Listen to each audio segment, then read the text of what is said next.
Kinumpirma ng puting ahas ng kontrobersyal na vlogger na si Maharlika na di umano'y naghahanda na ang pamilya Marcos ng kanilang pagtakas paalis ng Pilipinas. Ito'y matapos mapag-alamang kumbinsido na ang mga unipormadong kapulisan at militar sa pagiging bangag ni Pangulong Bongbong Marcos. At dagdag pa dito ang malawakang korupsyon sa Marcos administration. Tila tama nga ang naging pahayag noon ni dating Pangulong Duterte na magagaya si BBM sa kanyang yumaong ama na si dating Pangulong Ferdinand Marcos Sr. na napilitang tumakas sa bansa dahil napatalsik sila sa Malacanang, bunsod ng people power. Kabado na di umano ang palasyo dahil anumang oras ay maaring lumusob na ang militar at ang sambayan ng Pilipino at hihilahin si BBM palabas ng Malacanang. Kaya naman, uunahan na di umano na mag-asawang Marcos na tumakas bago pa ang kanilang tuluyang pagbagsak sa kapangyarihan. Komento pa nga ng ilang dismayadong netizens, dapat hindi sila i-exile, ikulong silang lahat once na nagregroup tayo at i-freeze lahat ng assets nila. From BBM down to corrupt congressmen and corrupt government agencies, secretary and undersecretary at mga bawat kasabwat na civilians. Lahat ikulong, tapos i-death penalty. Lagi ko pong panalangin na sa 2025 ay si VP Sara na ang presidente ng Pilipinas. Hindi na dapat magtagal pa dyan sa administrasyon ang mga adik. Masyado ng kawawa ang Pilipino sa ginagawa nilang pagnanakaw, pakikipagsabwatan sa mga sindikato ng droga at smugglers. Para sa akin, huwag paalisin ng Pilipinas. Lahat ng mandarambong na yan, paalisin sa pwesto. Pag nakaalis na, kulong agad, house arrest. Investigasyon agad-agad, lahat sila walang pipiliin kahit yung House of Representatives. Pag napatunayan at sure na mapatunayan, kulong sa normal na kulungan, tapos gawa agad ng batas, death penalty. Saka isa lang mga yan, sabay-sabay. Ubos na ang pera ng bansang Pilipinas, mga kababayan. Nasaan na kayo? Tapos hindi pa kayo nakikiisa sa sulong ng mga protektor ng mga Duterte. So napag-alaman natin na, di ba kagabi, kaya ba yung the other night, kasi kagabi di tayo nakapag-vlog at nagkaroon ako ng party with friends, na mayroong mag-aaklas. Di ba? May mag-aaklas at abangan-abangan natin yan. Pero kanina umaga dito kasi madaling araw na ngayon, ay meron na naman tayong natanggap na balita. Ano ba? Ano bang gusto nyo? Sabi ni Tata Aninyon, forced exile or voluntary exile or gurgur.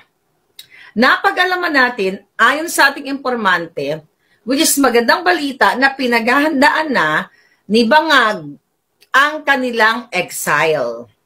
Ayon sa puting asa, ramdam nila na itong mga grupong ito, hindi ko sasabihin kung sino itong mga grupong ito, basta mayroong mga magaganda, maaalindog at matitipuno, ang mga bruskong handa ng tapusin ang kadyutahan ni Lisa Tanas. Sabi ko nga, mga kababayan, effective ang lahat ng ating pakikipaglaban. Right? Anong gusto nyo? Forced exile. Okay? Okay. Medyo hindi ko lang okay. Sige. I don't know. Lumita ko. Parang ganito na lang ako sa screen. But importante, nakikita nyo ako, di ba? So, pinaghahandaan nila ang pagpapatalsik sa kanila. At ang malungkot, yung mga bagmen nila ay, noon pa naman ito, hindi na ito actually bago. Pinupwesto na ang pera ng bayan para sa kanilang pagtakas sa Pilipinas. Kaya nga, di ba, ang budget without explaining to you, the 6.325 trillion budget for national budget for 2025 ay pipirmahan na daw ni Bangag sa Atrenta, sa Rizal Day, nang hindi nagpapaliwanag sa inyo na mali ang ginawa nila sa pag-zero budget ng PhilHealth, sa pagtapya sa Department of Education budget, at dito sa military. Well, gising naman na yung mga brusko natin. Shout out sa inyo mga brusko. I love you guys. Now I can say I love you right now. Balikan natin ang pangyayari. Dahil ayon sa ating mga palangga, okay, ating mga palangga na mga juting jahas, kumbinsido na sila na adik talaga ang kanilang Pangulo. Pero, bago tayo magpakumbinsi sa inyo, balikan muna natin ang mga balita. Sa'yo yan. May drug addict tayo na presidente. Yan. Ako, Balita yan. Mr. President, Ma'am Lisa Araneta Marcos, hindi ninyo ako kalaban. Wala akong sinasabi ng masama.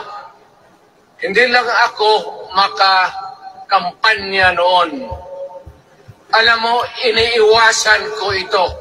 Itong panahon na ito talaga ang iniwasan ko kasi mapipilitan ako ngayon magsalita. Na adik! Laban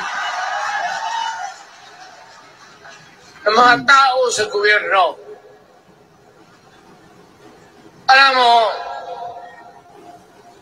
Mr. President, hindi ako maghingi ng tawad. Kagawan mo yan eh. It is your responsibility sa sarili mo. What you do in this world binds you. Iyo yan. Huwag mong sisihin ang ibang tao kasi sarili mong utak at katawan yan. Nung ako'y mayor, pinakitaan ako ng evidence ng PDEA. Doon sa listahan, nandoon yung pangalan mo. Adik! Ayaw kong sabihin yan kasi magkaibigan tayo. Kung hindi magkaibigan, magkakilala. Ikaw pumapasok kayo ng alanganin. Okay. Doon na lang muna tayo. Binabalikan lang natin, mga palangga, dahil ito ay mga napag-usapan ng mga matitino, brusko noong isang araw.